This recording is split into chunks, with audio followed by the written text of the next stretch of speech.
வணக்கம் சகோ, இது உங்கள் டிஎஃப் தமிழ் மூவி டைம். இன்னைக்கு ரொம்பவே ஃபேமஸான சோட்டா பீம் கார்ட்டூன் கேரக்டருடைய ஒரு அனிமேஷன் படத்தை பற்றி தான் பார்க்க போகிறோம்.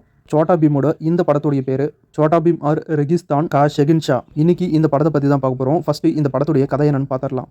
பாலைவன பகுதியில் மிகப்பெரிய ராஜ்யமாக இருக்கிற இடம் தான் தில்ஷாத். தில்ஷாத் ராஜ்யத்தை அந்த நாட்டுடைய சுல்தான், அதாவது ராஜா, நாட்டு மக்களையும் தன்னுடைய ராஜ்யத்தையும் சிறப்பாக ஆட்சி செஞ்சுட்டு வந்தார். ராஜாவோட தம்பி பாபர் அரசனாகணும் அப்படிங்கிற பேராசையால் தன்னுடைய அண்ணனுக்கே துரோகம் பண்ணி சதி வேலைகள்லாம் பண்ணி ராஜாவையும் ராஜாவோட பொண்ணையும் நாட்டை விட்டே துரத்திட்டு தில்ஷாத் ராஜ்யத்துக்கே அரசருடைய தம்பி பாபர் அரசனாகிறான். அரசனானது மட்டும் இல்லாமல் நாட்டு மக்களையும் ரொம்ப கொடுமைப்படுத்துறான். உணவு தண்ணி அப்படின்னு எதுவுமே கொடுக்காம நாள் ஃபுல்லாக வேலை வாங்குறான். ஒரு கொடுங்கோல் ஆட்சியை நடத்திட்டு இருக்கான்.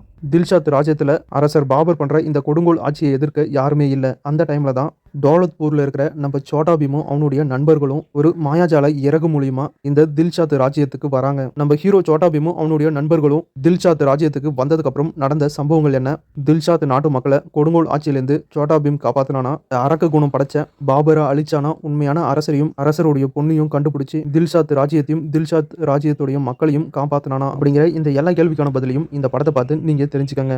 சூப்பரான ஸ்டோரி, சூப்பரான screenplay. Chhota Bheem cartoon சீரிஸை பார்த்து எப்படி என்ஜாய் பண்ணீங்களோ அதே மாதிரி இந்த அனிமேஷன் படத்தை பார்த்தும் கண்டிப்பாக என்ஜாய் பண்ணுவீங்க. இந்த படம் ஆக்ஷன், அட்வென்ச்சர், ஃபேண்டசி அப்படின்னு எல்லாமே கலந்த ஒரு சூப்பரான ஒரு பக்காவான சோட்டா பீம் படமாகவே எடுத்திருக்காங்க. உங்களுக்கு சோட்டா பீமை பிடிக்கும் அப்படின்னா கண்டிப்பாக இந்த படமும் உங்களுக்கு பிடிக்கும். இந்த படம் இப்போ தமிழில் ரிலீஸ் பண்ணியிருக்காங்க. கண்டிப்பாக எல்லாருமே இந்த படத்தை ட்ரை பண்ணி பாருங்கள். உங்கள் வீட்டில் இருக்கிற குட்டீஸ்க்கும் இந்த படத்தை போட்டு காட்டுங்க. இந்த படம் தமிழில் போட நம்ம டெலிகிராம் சேனலில் இருக்குது. டெலிகிராம் சேனல் லிங்க் நம்ம சேனல் கம்யூனிட்டி போஸ்ட்டில் இருக்குது. செக் பண்ணி பாருங்கள். இந்த வீடியோ பிடிச்சா லைக் பண்ணுங்கள். நம்ம சேனலுக்கு தொடர்ந்து சப்போர்ட் பண்ணுங்கள், சப்ஸ்கிரைப் பண்ணுங்கள். அடுத்த வீடியோவில் இன்னும் ஒரு சூப்பரான படத்தோட மறுபடியும் உங்களை சந்திக்கிறேன். இது உங்கள் TF Tamil movie time. Thank you.